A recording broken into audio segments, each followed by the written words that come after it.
So I wanted to start off quickly just with who is Hygain and Laminitis. Obviously we're a feed manufacturing company. Hygain particularly was established in 1983 and we've since combined with Laminitis, so we're now one big happy family. We are located in Officer, which is about 2 hours away from here. It's where I came from today, which is the original Hygain mill, and it's still where most of our feed is made today. But we also have a mill in New South Wales, which we inherited from Laminitis. We employ over 150 people, which includes all states and territories in Australia as well as New Zealand, and we have a team in the US as well. So we're, again, one big happy family. And we're an equine only feed mill, and that's really important to us because it means that everything that goes into our horse feed and goes through our mill is specifically designed for horses. There's no risk of contamination with things that shouldn't be going into our feeds, like drugs for other species and things like that, which can potentially be quite harmful. We export to over 26 different countries, so we're quite a global company. And fun fact, we're actually the largest manufacturer of racehorse feed in the world, but we feed all different types of horses, from little ponies all the way to Olympic horses. And my one little off the track thoroughbred there, Archie. Cool. I like to start off every talk with this question, just to kind of get you thinking about why we actually are feeding our horses. It doesn't matter what topic we're talking about. I think this is a really important part to start, and it kind of brings everything back to basics. So it's really obvious, and it's exactly the same reason why you and I eat. The first one is to maintain our weight. We need to make sure our horses are in a nice, happy, healthy condition. We don't want them too chunky, and we also don't want them too skinny. And the second reason is to make sure they're meeting their vitamin and mineral requirements.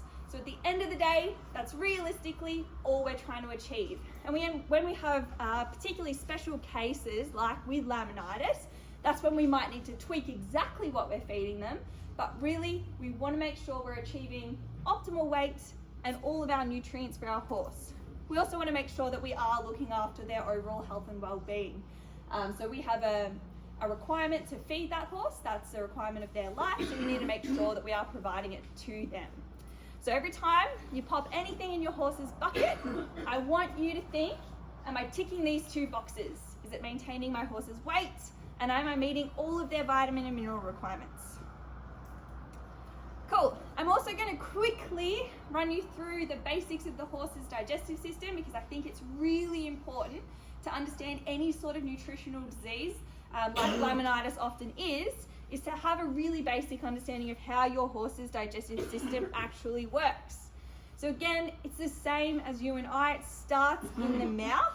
Horses also have teeth, and they use their teeth to break that feed down into smaller and smaller pieces. In their mouth, they're also creating saliva, which is really important for lubrication of that feed, making sure it's going through that digestive tract nice and easy and nothing's getting stuck. Saliva also contains bicarb, which is really important as the feed travels down the esophagus, like a big slippery dip, doesn't really do too much, into our horse's stomach. Now, a horse's stomach is really important. That's where acid digestion starts to occur. It's also where another common disease happens. I'm sure everyone's heard of gastric ulcers, but that's not what today is about. So in our stomach, that horse is breaking that feed up with acid into smaller bits until it moves into our small intestine. Now, when we're considering laminitis, our small intestine is actually quite important. This is where sugars and starches are broken down. So I always tell people to remember S for small goes with S for sugar and starch. So this is where our sugars and starches in a normal horse and a healthy horse should be digested. And for a healthy horse, that's okay. So small intestine, sugars and starches.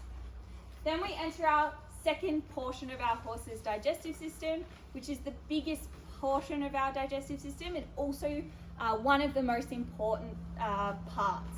And this is the part that separates your horse from yourself. So they have something called a cecum, which is where an entire ecosystem of microbes live. So there's a whole population of life that lives in that back end of your horse's system. And that is where fiber fermentation is occurring. And fiber is a super important part of your horse's diet because it's the biggest part of your horse's diet, but it's also where they're extracting energy from that roughage, and they're also creating nutrients for themselves in that hind gut. They're creating vitamins and minerals, and they're creating protein and energy for themselves back there. Those microbes are doing that for them. So that's really important. Now, when we're considering laminitis, that's when we're thinking about potential carbohydrate overload, which we'll touch on very quickly. So small intestine, we said sugars and starches can be digested there. And the reason why that's really important in that spot is because we don't want them going into the hind gut. That's what can cause lots of digestive upsets. And then in the back, same as you and I, goes out the rectum. So this is where fecal balls are formed, water absorption happens, and we want to make sure we know what normal, regular manure looks like, so we can make sure we're keeping an eye on our horse's general over health and well-being. So that was very quick. We're trying to move on. Cool. So what are we putting in the bucket?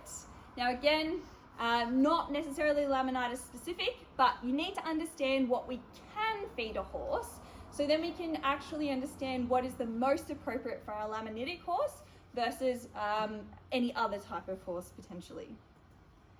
So generally we're talking about large nutrients, so macronutrients, as our sources of fuel. And I generally recognize 4 different types of large nutrients. So we're talking about fiber, and when I say fiber, I'm talking about things like long stem roughage, so like hay or pasture, but it can also be in the form of things like beet pulp or lupin hulls.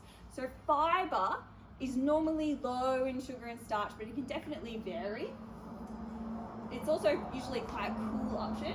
And then we've got protein, so we can put some protein in our horse's bucket, and that's essential for life. We all have a requirement for protein, and that's important for normal bodily functions, but also building muscle, as most people will associate protein with muscle.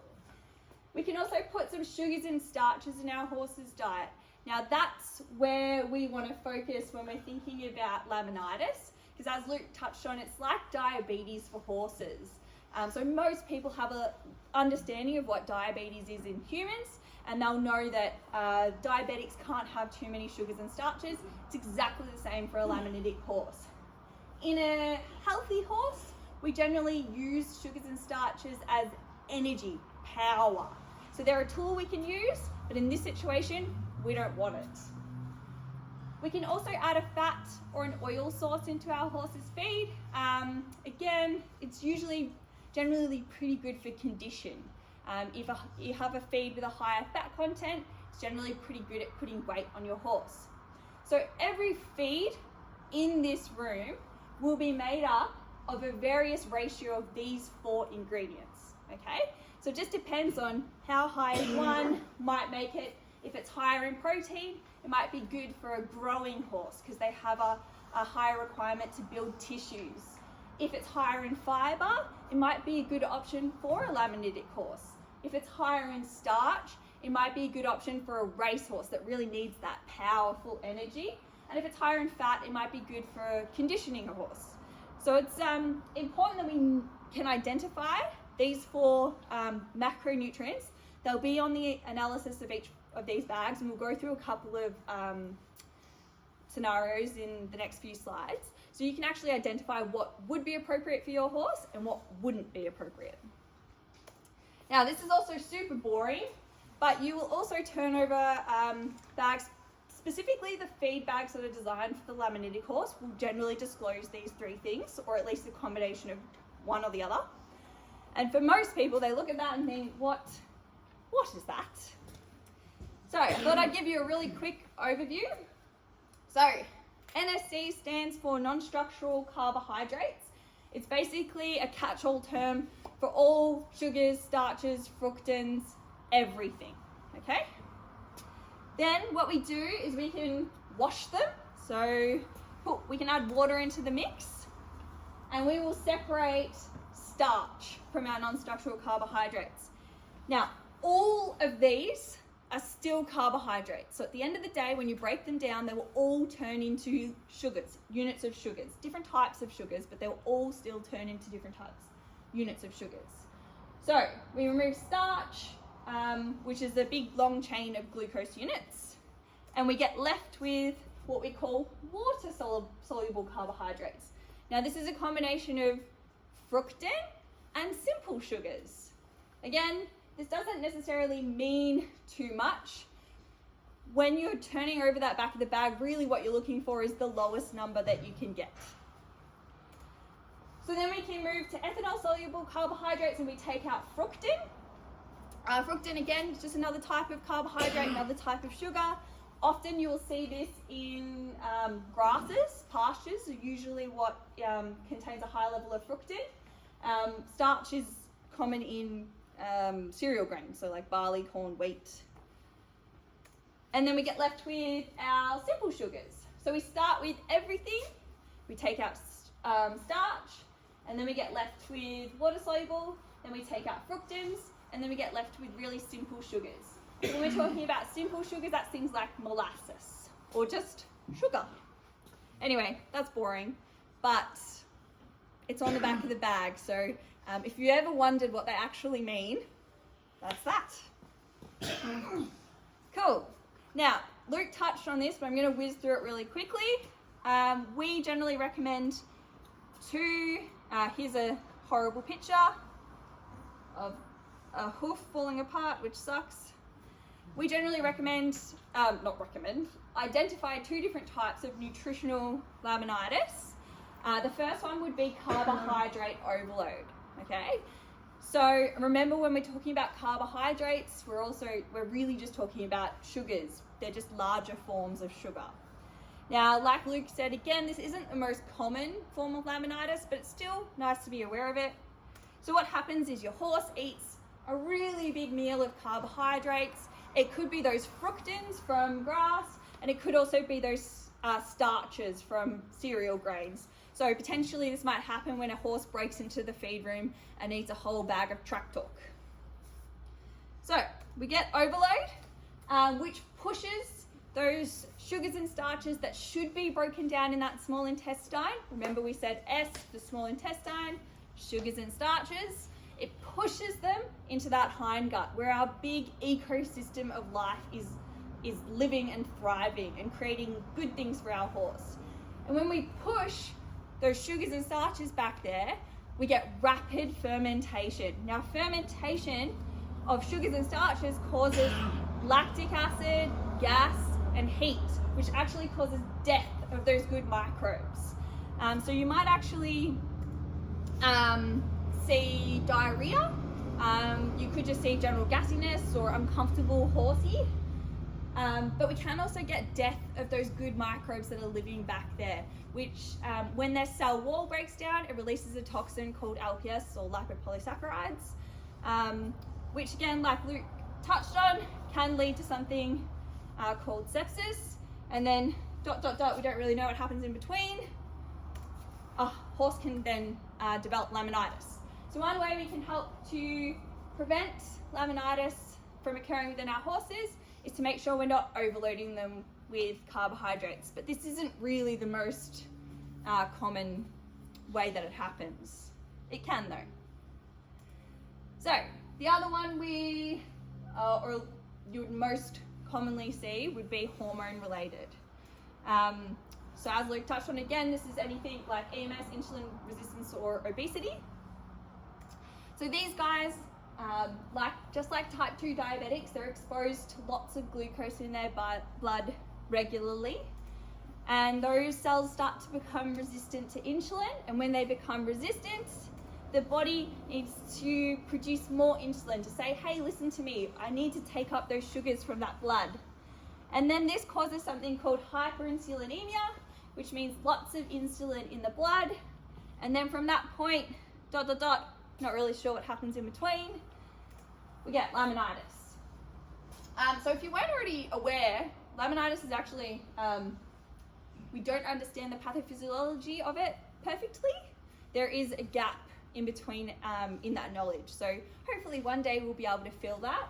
But right now, we know if we give a horse a really large dose of carbohydrates, they will develop laminitis. And we know if we give them a big bolus of insulin, again, it'll lead to laminitis. It's just those little bits in between that they're not 100% sure about. So I think understanding those two different pathways is important, because that helps us to understand how we're actually going to structure our feeding program for our horse to try to prevent this disease from happening as much as possible. Because as we all just learned, it sounds pretty horrible. I had someone to describe it to me once as pulling your fingernails off and then standing on them. It's not a very pleasant experience for our horse, so if we can prevent it as much as possible, we definitely want to try to do that. Okay, the exciting part. How do we actually feed our laminitic horse? Now, first rule is we do not starve our laminitic horse, okay? Gone are the days where you have a little laminitic pony and you think, I'll just put it in the Jenny Craig paddock and she'll be right. So we need to make sure we're providing appropriate nutrition to make sure we're going to do those first two things that we were talking about at the start. Are we maintaining our horse's optimal condition, and are we meeting all of its nutrient requirements? Nutrients are essential for all bodily processes, including healing, okay? So firstly, we want to make sure that our horse has got sufficient access to roughage. It's really tempting to not give it much, especially if they're overweight, but they still need to meet this requirement, because you remember that horse's digestive system is designed to be working 24/7. And if we starve it of roughage, we can actually cause other digestive upsets. You could cause potentially colic, or potentially ulcers, or many other different things. So we need to still make sure that we are meeting that really basic need of that horse. We're just choosing the most appropriate options for them at that stage in their life. We also want to make sure that they're meeting their nutrient requirements. So we can use a fully fortified feed or a vitamin and mineral supplement. Again, we just need to make sure that we're choosing something appropriate for them. Okay, so with roughage, what do we need to consider? Pasture. So pasture is likely our number one issue, okay? It's incredibly variable in the amount of sugar content, and it changes throughout the year and even throughout the day. How do we manage it? So we can totally remove access to the pasture, and if a horse is currently laminitic, that is usually what I would recommend. But we're not just talking about currently laminitic horses either here as well. We're also talking about horses that are prone to laminitis, or have had laminitis in the past, or maybe they're a breed that's predisposed or often develops laminitis. We want to prevent it as much as possible. So if they're currently laminitic, I probably would remove them. If we're just trying to prevent, we could restrict access to the pasture, and we can do that by strip grazing, so it actually limits the amount that they are able to eat in one go. Horses, we say a minimum of 1.5% of their body weight in roughage per day, but they can definitely eat more than that. So we can sometimes help limit that with a strip grazing fence. We can use an appropriately fitted muzzle. So again, making sure they're still able to eat and still able to drink. And I know a lot of people think it's cruel, but it's much crueler. I would prefer to have my horse looking like that than have their feet falling out of their foot. That sounds awful. So it's not that bad. Don't be afraid of the muzzle.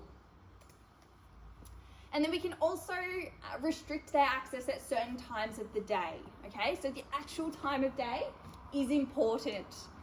And I'll try to explain that to you. So some people, when I say that, they think I'm talking about witchcraft, but there's actually some science. So sugar is actually created in a biological process called photosynthesis. And photosynthesis requires sunlight. The more sun, the more photosynthesis, the more sugar. At nighttime, there is no sun, okay? So this means that the plant is not able to create sugar, but it can use its own sugar to grow, to live. And as it uses its own sugar for growth, the sugar content actually decreases, which means that it is safer to graze during the night. And shaded areas or more overgrown areas will generally be lower in sugar as well. So you can see this second picture, it's got a lot of tree cover, more shade, which equals less sun, so less sugar. And when I say an overgrown pasture, so that pasture will actually create shade for itself because it's quite long. So a lot of the time too, when people have a laminitic horse, they'll say, oh, he's only on really short pasture, he's fine. I'll say it's actually probably the most sugary pasture you can get, because if one, it's got lots of sunlight access, and two, that's stressed pasture because it is so short. So a stressed plant does not grow. It will try to conserve its own energy for itself. So if it's really short and little, be warned, it's probably quite high in sugar. And then if there is a frost, we also want to be careful. So anything below 5 degrees, the plant will stop growing. It wants to try to save itself. So it reserves its own sugar for life. And that means that during a frost, the sugars remain quite high during the night, and we do not want to graze our laminitic horse on a frosted pasture. And we don't want to graze them the next day either. It'll be holding on to too much sugar. So nighttime normally is the best time. So that's this is a way we can start to introduce a horse that has had laminitis back onto the pasture if they've been boxed or put in a sand yard or whatever we've done with them. We can actually start to introduce them back to that pasture during the night when the sugar is as low as possible, but always making sure that if it is frosty, we're very careful. Okay, what about hay? So if we don't have access to a lot of pasture, or we have actually decided to lock that horse up, we still need to make sure we're providing enough roughage in the form of hay. Now, not all hays are created equal. So it could also be our next biggest enemy. So grass hays can actually be incredibly variable and potentially up to 25% sugar, which is bad. So sugar content can greatly vary, and it's really difficult to know what you might have. You can buy a bale from a store one day and then buy it from the other store the next day, and they can be totally different. It depends on species, season, when it was cut, did it rain, did it not rain, heaps of different factors. Very difficult to guess. We know for certain higher sugar hays are anything like that comes from a cereal grain crop. So oaten, wheaten, barley. That includes chaff, okay? Stay away from oaten chaff if you have a laminitic horse. So we can see actually here, so this is water-soluble carbohydrates. Basically, remember we said it was those simple sort of sugars, and blue is starch. So normally hays aren't very high in starch, but they are high in those simple sugars. So oaten hay can be very high, okay?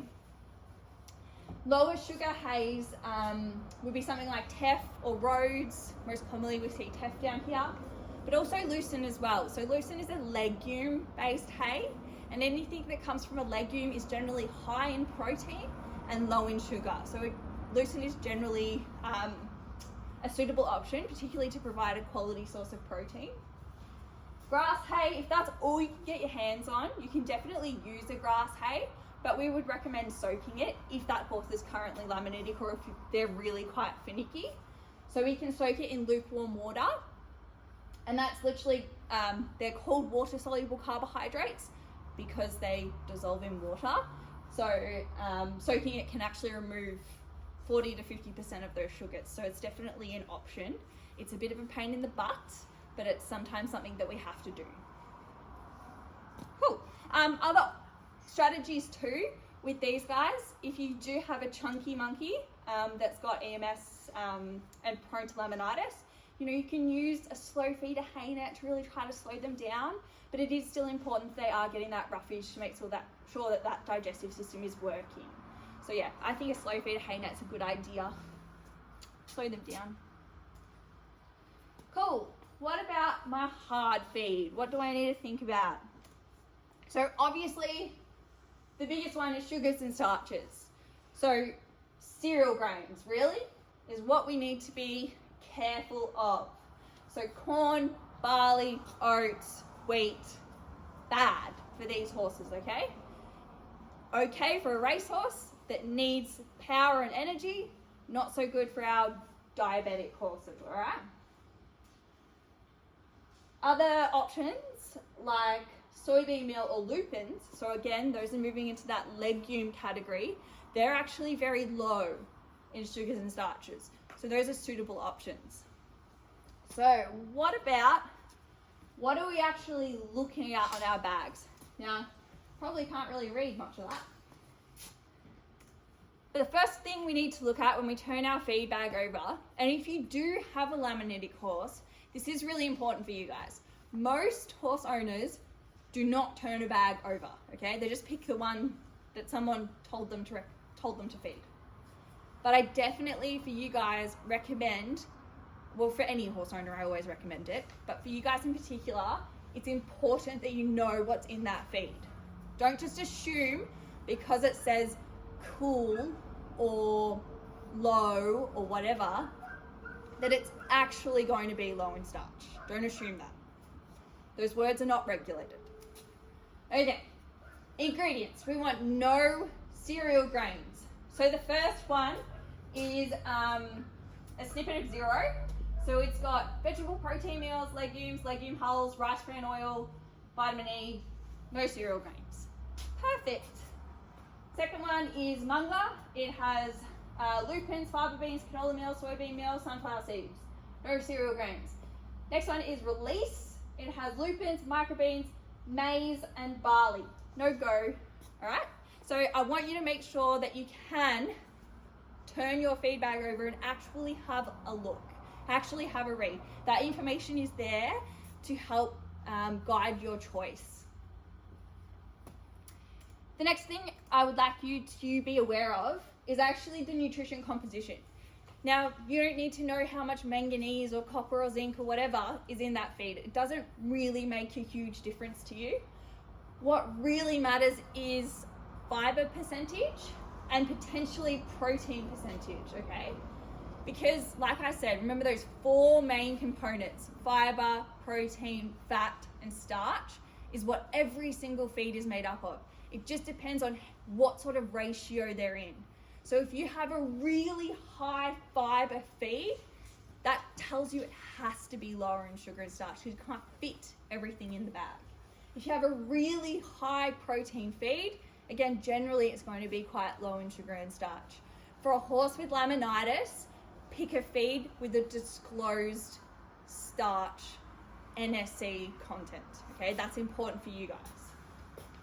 0 has a fiber content of 35%, a starch content of less than 1.5, and a sugar content of, realistically, it's less than 4. Munga has a protein content of 25%, which is a very high protein content, and a fiber content of 13.5%, which kind of seems low when you're comparing it to 0, but because that protein content is really high, you can see that the starch content is a max of 6 and the sugar content is a max of 9. It's a little bit higher in sugar than 0 because it does contain some molasses, so some of those simple sugars. Release, crude fiber content of 10%, so quite low. I know for a fact it's got a starch content of around 30-35%, okay? So that's for our racehorses. Very different options. So we want to aim for a starch content of less than 10%. Realistically, we can get lower than that, okay? So like I said, 0, less than 1.5, Metasafe, less than 1.5, Munga, around the 6. Yeah, less than 10% is ideal, but we can definitely get lower than that for sure. And we want a non-structural carbohydrate less than about 15%. Again, we generally can get lower than that. Cool. Hands up if you've actually read the back of your bag. Woo. Hands up if you've read the feeding guide. You guys are a good group. Normally, nobody puts their hand up. Nobody knows. The feeding guide, just to touch on this because nobody ever does this, the feeding guide is really important because it makes sure that that horse is meeting its vitamin and mineral requirement. So if you are feeding way underneath that feeding guide, there's a good chance that that is not the most suitable option for your horse, and they may not be meeting all of their nutrient requirements. So it is actually really important that you are following that feeding guide. It's not just there for fun. Okay, how do we actually pick an option? I just thought I would show you two of ours. For a good doer, so for a horse that maintains their weight quite easily, which is what, not all, but a lot of laminitic horses do, we can choose a concentrated option like MetaSafe. So MetaSafe is actually our newest feed. And when I say concentrated, it means it's got lots of nutrients in it, and you can feed quite a small amount per day to get all of those requirements that your horse needs in. So for a 500 kilo horse at rest, they need 500 grams per day. Cool. So that will make sure they're meeting all their nutrient requirements in a small quantity. They're not getting any excess calories and getting any fatter. We've got a very low sugar and starch content, which is suitable for that laminitic horse. And we've also got Bonafide in there. I'll whiz through Bonafide in a second. Cool. For a poor doing horse. Now, a lot of people assume that laminitic horses are all overweight. It's not necessarily true, okay? So particularly maybe some Cushing horses can be skinnier, especially when they get into their older years. So we could use an option like Zero. Now again, very common misconception that Zero is for a good doer. It is not. It is what we consider a full feed, okay? So it has a higher feeding rate. So minimum of 2 kilos per day for a 500 kilo horse. So you can see the difference in feeding rate between MetaSafe being that 500 grams and Zero being that 2 kilos per day. That's a minimum. We could definitely go over that if your horse needs extra condition. So able to meet all nutrient requirements in a higher quantity to help keep that weight on. Very low sugar and starch option. Plus making sure that we're meeting our fibre requirements appropriately. Fibre is always the most important part of our horse's diet. Cool, so those are just two options. Now if you do have a horse that is on the skinnier side, and we do want to add some extra condition, there are also some options for that laminitic horse. So oil is probably one of the best options. I always recommend an oil. There is no sugar and starch in an oil, it's just a source of fat.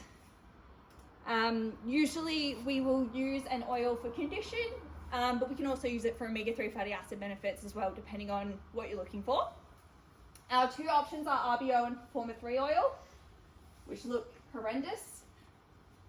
RBO is a rice bran oil, contains a compound called gamma-oryzanol. I usually recommend RBO if the horse is looking for condition, because it's a more palatable option because it does contain gamma-oryzanol, which has been shown to be an appetite stimulant. It's also been shown to act as an anabolic to encourage muscle development. So if you're looking for condition, I usually recommend RBO. Performer 3 is our omega-3 fatty acid oil, so it's a blend of canola, flax and fish oil. So that fish oil ensures that we're providing EPA and DHA, which is the form that that horse needs those omega-3 fatty acids in to utilize them pretty much immediately. If you're using a plant-based oil like 100% flaxseed oil, that provides something called ALA, which actually needs to be converted within that horse's body, and that conversion process is actually quite poor. So you need a really large amount of ALA to get quite a small amount of EPA and DHA, which is why we do have a fish oil component in Performer 3 oil. So just another option. You can also use it for weight gain. It's not as palatable as RBO, just an option. Omega-3 fatty acids do also have anti-inflammatory properties, so some people like it for that option as well. You can also use a super fibre, so something like microbeat or any sort of beet pulp, or something like Fibre Protect. These are low sugar starch options, but they're also can increase our roughage intake to help sure we're meeting that nutrient requirement. They're also highly digestible, so they can be helpful to help pop on the condition of that horse as well. Also good options if you've got a very old laminitic horse and they've got no teeth left, and we need to start using alternative sources of roughage to get that nutrient intake in, that roughage intake in. Definitely something to consider. And then we can also use extra hard feed to help put that condition on our horse if need be. So we can use a top dressing like Munger. If you have a currently laminitic horse, I'm always inclined to go with something as low as possible, like Zero or MetaSafe. But Munger is actually technically appropriate, but it is normally something I would use in a horse that's still performing and has potentially had previous laminitis. It's a good top dresser, increased nutrient intake and good quality protein intake. And then you can just feed more Zero if you're using Zero. I think, not just laminitic horses, but one of the number one things that people come to me and say is, I need extra condition on my horse. What can I add? And I say, why do we have to add anything else in? Let's just increase what you're already using, okay? So when I say, we were talking before, Zero has minimum of 2 kilos per day. That's a minimum. You can always increase more, okay? If your horse needs 4 kilos to maintain its optimum condition, that's great, go with that. Just something to consider. It doesn't always have to get more complicated.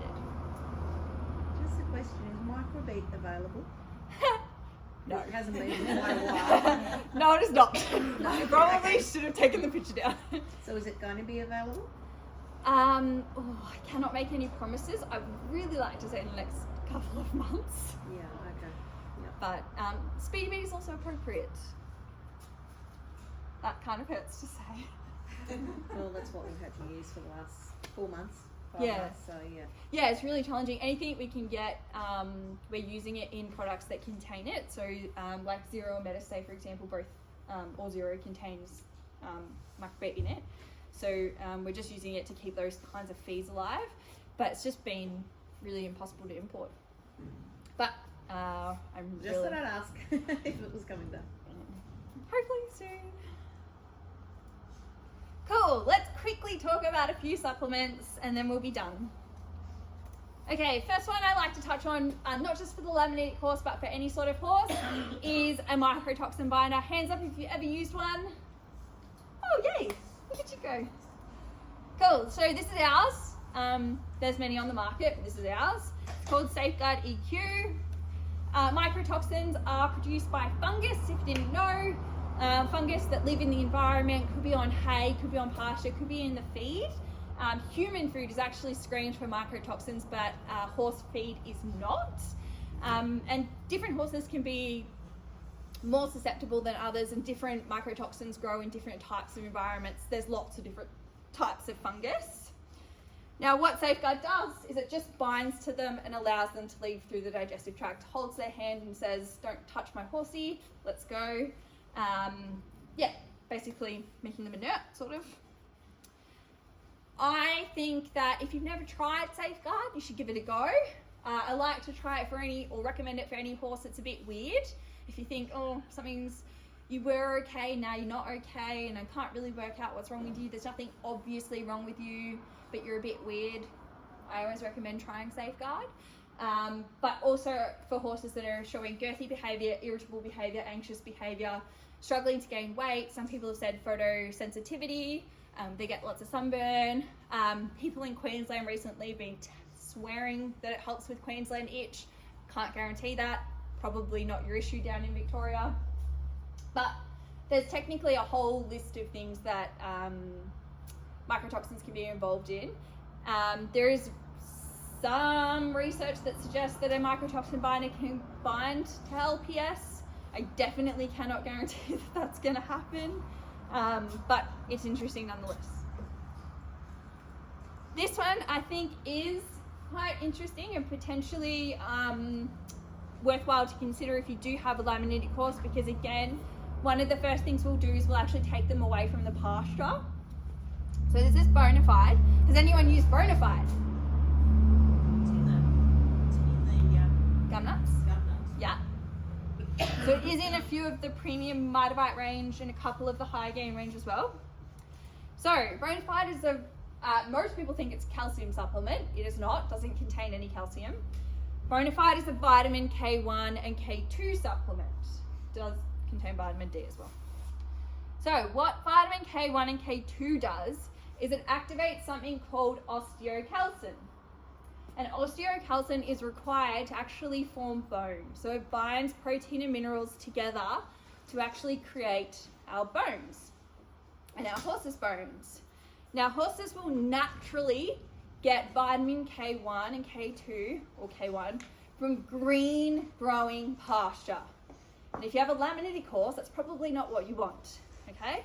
So the greener the pasture, the more vitamin K1 that is in it. Once you cut that pasture for hay, the vitamin K1 content will degrade within a few hours. It breaks down in sunlight, okay? So there has been some trials that have shown a horse that's removed from green pasture and popped into a stabled environment will actually start to show a decrease in bone density within about 10 days. Because they don't have access to that or sufficient vitamin K1, which is required to activate the osteocalcin, which is required to form bone. And not just bone, but also maintaining that bone, so bone density and the bone integrity as well. So, like I said, the most common thing we do when we have a laminitic horse is we remove them from the pasture. So, particularly in that situation, I would always recommend adding Bonafide into the diet.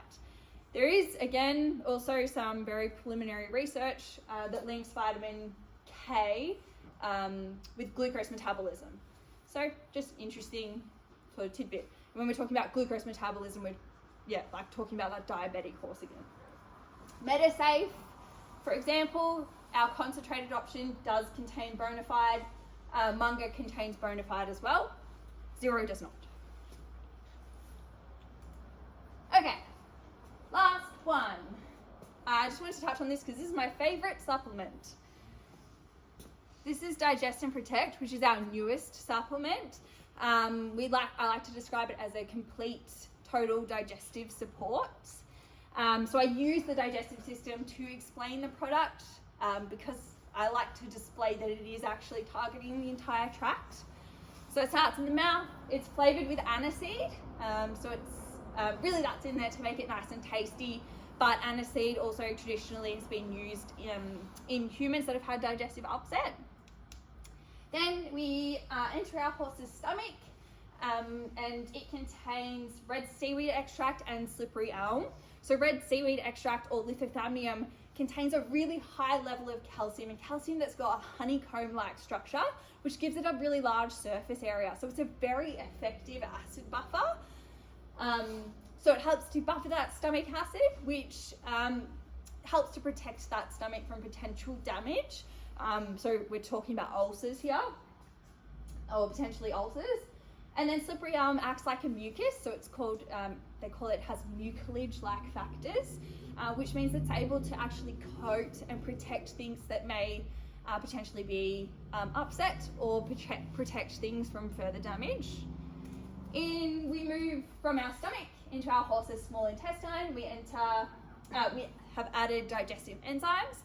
So like we said, small intestine, enzymatic digestion is occurring. So the digestives in there, enzymes in there are naturally occurring, and they just help to support that horse's natural digestive function. Then in the hindgut, we've added a prebiotic and a probiotic. The idea around these is to help to stabilize that hindgut environment. The more stable that environment is, the more sort of robust that horse is, because like we were touching on before at the beginning, that hindgut environment is super important for the overall health and well-being of our horse. So a prebiotic, one we use, helps to prevent pathogens from inhabiting. It also feeds our good microbes. and the probiotic is actually able to inhabit that hindgut and aid that fermentation process. We've also got, I call them total tract support, so it contains curcumin, which is an antioxidant, anti-inflammatory, so it's the active ingredient from turmeric. A mycotoxin binder, which is what we were talking about with Safeguard before, and 2 amino acids, glutamine and threonine, which are required for cell regeneration and mucus production. So really, the whole idea is just to make sure that we're supporting our horse's natural digestive functions. So that's digest and protect.